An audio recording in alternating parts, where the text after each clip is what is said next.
علیکم بچوں، کیا حال چال ہے آپ کا؟ امید ہے کہ آپ خیریت سے ہوں گے۔ جیسا کہ میں نے آپ کو کل بتایا تھا کہ کل ہم اپنے تیسرے چیپٹر کی دہرائی کریں گے، تو آج ہمارا تیسرا چیپٹر ہے صلح حدیبیہ۔ صلح حدیبیہ کیوں پیش آیا؟ بچوں، غزوہ خندق کے موقع پر جب کفار مکہ نے عرب کے بیشتر قبائل کو اپنے ساتھ ملا کر مسلمانوں کو فیصلہ کن شکست دینے کا جو منصوبہ بنایا تھا، وہ منصوبہ جو ہے وہ ذلت امیز رسوائی اور ناکامی سے دوچار ہوا۔ یعنی اس منصوبے کو، اس شکست کو جو انہوں نے مسلمانوں کو دینی تھی، وہ ذلت امیز ہوئی، وہ ناکامی ہوئی انہیں۔ کس کو؟ مشرکین کو، کفار مکہ کو۔ اور اس شکست کے بعد کفار مکہ کا زور ہمیشہ کے لیے ٹوٹ گیا اور اسلام کی تبلیغ اور اس کے غالب آنے کی راہیں ہموار ہونے لگیں۔ تو صلح حدیبیہ جو ہے اسی سلسلے کی ایک کڑی ہے۔ صلح حدیبیہ بچوں سن 6 ہجری میں مسلمانوں اور کفار مکہ کے درمیان ایک معاہدہ ہوا، جو تاریخ میں سب سے بڑا معاہدہ اور سب سے مشہور معاہدہ ہے، اور جو کس وجہ سے مشہور ہوا؟ صلح حدیبیہ کے نام سے مشہور ہوا۔ چنانچہ کیونکہ یہ معاہدہ جو ہے وہ حدیبیہ کے مقام پر ہوا تھا، اس لیے اس معاہدے کو صلح حدیبیہ کا نام دیا گیا۔ اب اس معاہدے کے پس منظر میں کیا ہے؟ ذی القعدہ سن 6 ہجری میں رسول اللہ صلی اللہ علیہ وآلہ وسلم نے اپنے 1400 صحابہ کے ہمراہ عمرہ کی ادائیگی کے لیے مدینہ سے مکہ کی طرف روانہ ہوئے۔ مسلمان عمرے کے ارادے سے جا رہے تھے۔ کہاں؟ مکہ جا رہے تھے، اس لیے ان کی تلواریں جو تھیں وہ نیام میں تھیں۔ چنانچہ جب کفار مکہ کو اس بات کا علم ہوا تو انہوں نے تمام قبائل کے ساتھ مل کر فیصلہ کیا کہ وہ مسلمانوں کو عمرہ کرنے نہیں دیں گے، یعنی عمرہ کرنے سے روکیں گے۔ انہوں نے ساتھی قبائل کے ساتھ مل کر مسلمانوں کے خلاف ایک بہت بڑی فوج تیار کی۔ جب مسلمان مقام اسفان پر پہنچے تو انہیں معلوم ہوا کہ کفار مکہ ان کے خلاف جنگی تیاریوں میں مصروف ہیں۔ اسی دوران بچوں خالد بن ولید رضی اللہ تعالیٰ عنہ، جو اس وقت تک مسلمان نہیں ہوئے تھے، نے اپنے دستے کے سواروں کے ساتھ مسلمانوں کا راستہ روکنے کی بھرپور کوشش کی۔ چنانچہ مسلمانوں نے اپنا راستہ تبدیل کر کے حدیبیہ کے مقام پر پڑاؤ کیا، یعنی وہاں پر ٹھہر گئے۔ حضرت عثمان کی مکہ روانگی۔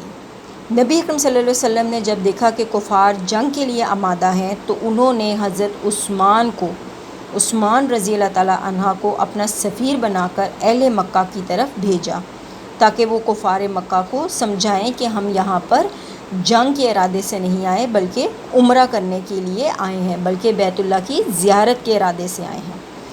حضرت عثمان علیہ السلام اہل مکہ میں بہت معزز سمجھے جاتے تھے۔ چنانچہ جب وہ مکہ پہنچے تو کفار نے حضرت عثمان سے کہا کہ خانہ کعبہ کا طواف کر لیں۔ کس کو کہا؟ حضرت عثمان کو، کہ اگر آپ چاہتے ہیں تو خانہ کعبہ کا طواف کر لیں، لیکن ہم دوسرے مسلمانوں کو اس کی اجازت نہیں دیں گے۔ حضرت عثمان رضی اللہ تعالیٰ عنہ کی طبیعت نے یہ گوارا نہیں کیا کہ وہ رسول اللہ صلی اللہ علیہ وآلہ وسلم اور اپنے دوسرے مسلمانوں کے بغیر بیت اللہ کی زیارت کر لیں، بیت اللہ کا طواف کر لیں۔ حضرت عثمان رضی اللہ تعالیٰ عنہ کو کافروں نے مکے میں ہی روک لیا اور یہ خبر مشہور کر دی کہ حضرت عثمان کو شہید کر دیا گیا ہے۔ پھر آئی بیعت رضوان۔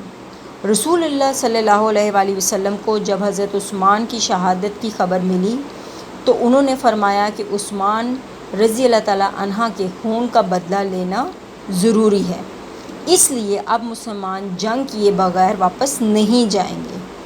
یہ فرما کر حضور صلی اللہ علیہ وآلہ وسلم ببول کے ایک درخت کے نیچے بیٹھ گئے اور تمام صحابہ کرام سے جان نثاری کی بیعت لی، اور اس بیعت کا ذکر قرآن مجید میں اس طرح آیا ہے۔ ترجمہ: اے پیغمبر، جب مومن آپ سے درخت کے نیچے بیعت کر رہے تھے تو اللہ تعالیٰ ان مسلمانوں سے راضی ہوا جو صدق و خلوص ان مسلمانوں کے دلوں میں تھا وہ اس بات پروردگار نے معلوم کر لیا، اس لیے اس کو بیت رضوان کا نام دیا گیا، بیت رضوان کہا جاتا ہے۔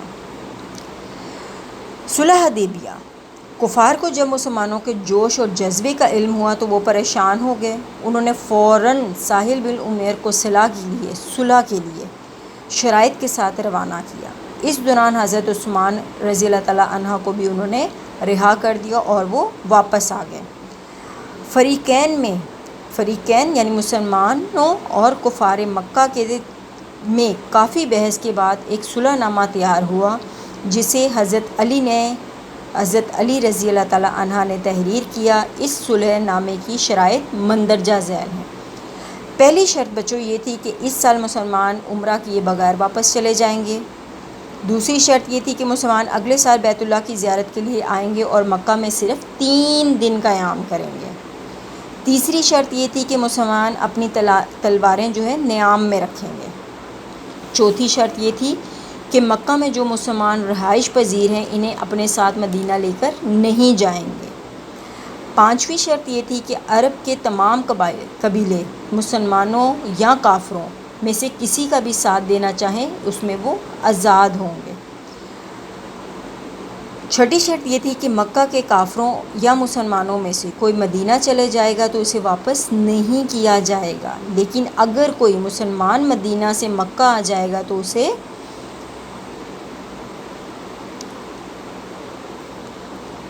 چھٹی شرط یہ تھی کہ مکہ کے کافروں یا مسلمانوں میں سے کوئی مدینہ چلا جائے تو اسے واپس کر دیا جائے گا، لیکن اگر کوئی مسلمان مدینہ سے مکہ آ جائے تو اسے واپس نہیں کیا جائے گا۔